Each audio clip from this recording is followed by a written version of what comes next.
Andhra university శతాబ్ది ఉత్సవాల్లో పాల్గొని ప్రసంగించిన గీతం యూనివర్సిటీ ఓనర్ నారా లోకేష్ గారి తోడల్లుడు బాలకృష్ణ గారి చిన్నల్లుడు విశాఖపట్నం ఎంపీ భరత్ గారి చేసిన వ్యాఖ్యల చుట్టూ సోషల్ మీడియాలో పెద్ద ఎత్తున ట్రోలింగ్ జరుగుతోంది. అదే సమయంలో ఆయన మాట్లాడిన వ్యాఖ్యల్లో ఏం తప్పు ఉందని చెప్పి ట్రోల్ చేస్తున్నారు అనే వాదన కూడా వినిపిస్తూ ఉంది. అయితే ఇక్కడ భరత్ గారు మాట్లాడిన మాటలు ఏంటి?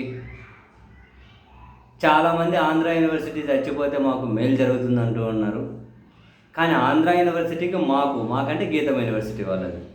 ఆంధ్ర యూనివర్సిటీకి గీతం యూనివర్సిటీకి అసలు కంపారిజనే లేదు. మా దగ్గర డబ్బున్న వాళ్ళు వస్తారు.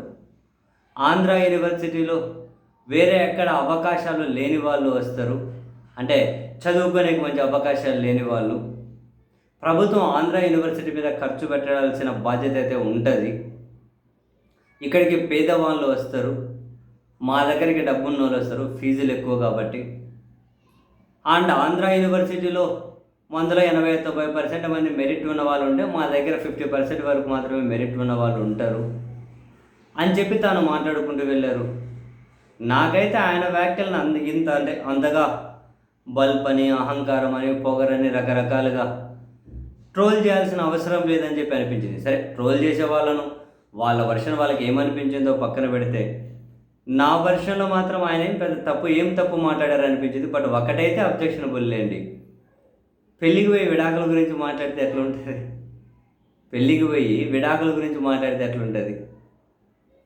ఆంధ్ర యూనివర్సిటీ శతాబ్ది ఉత్సవాలకు పోయి ఆంధ్ర యూనివర్సిటీ చచ్చిపోతే మాకు మేలు జరుగుతుందని చెప్పి కొందరు అంటూ ఉంటారంటే అది కూడా చాలా వినడానికి ఎబ్బెట్టుగాను ఎలానో అనిపించింది. అది తప్పితే ఆయన చెప్పింది నిజమే కదా. గీతం యూనివర్సిటీలో డబ్బున్న వాళ్ళే ఉంటారు, ఫీజులు ఎక్కువ కాబట్టి.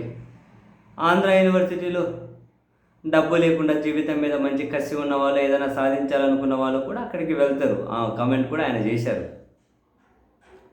ఆయన తీసుకొచ్చిన కంపారిజన్ కూడా సరే, మా దగ్గర డబ్బు ఉన్న వాళ్ళు ఉంటారు, మా దగ్గరికి పేదలు రారు, మాది ఒక స్టాండర్డ్ ఉంది అనే రకంగా ఆయన వాళ్ళ యూనివర్సిటీ గురించి గర్వంగా చెప్పుకోవడంలో, అండ్ ఆంధ్ర యూనివర్సిటీ చచ్చిపోతే మాకు మేలు జరుగుతుందని చెప్పుకోవడంలో మరి ఆయన వ్యూ ఏంటో తెలియదు. కానీ అంటే ఆంధ్ర యూనివర్సిటీలో మెరిట్ ఉన్న వాళ్ళు ఉంటారని కూడా మాట్లాడారు. బట్ అది చచ్చిపోతే మాకు మేలు జరుగుతుందని ఆ కమెంట్ చేసేది లేకుంటే బాగుండి అనిపించింది. బట్ అపార్ట్ ఫ్రమ్ దట్ మరి పెద్ద పెద్ద కాలేజీలు, పెద్ద పెద్ద యూనివర్సిటీలు వాళ్ళు, ప్రైవేట్ వాళ్ళు అవి బతకాలని ప్రభుత్వాలే కోరుకుంటాయి.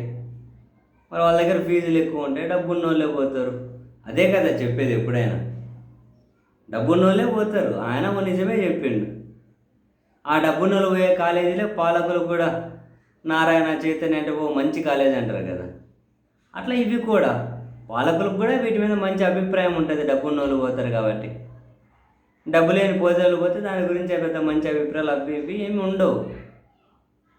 ప్రభుత్వ పాఠశాలలో ఇంగ్లీష్ నేర్పిస్తాము, మంచి ఫెసిలిటీస్ కల్పిస్తామంటే అక్కడ పోయి చదువుకునే వాళ్ళే తిడతారు, మాకెందుకు ఇవన్నీ అని చెప్పి. మరి మన జనం అట్లా ఉన్నారు. మరి ఆయన గీతం యూనివర్సిటీ చైర్మన్గా, ఓనర్గా మాది ఒక రేంజ్ ఉంటుంది, డబ్బున్న వాళ్ళు వస్తారని చెప్పుకోవడంలో తప్పేముందిలేండి. కానీ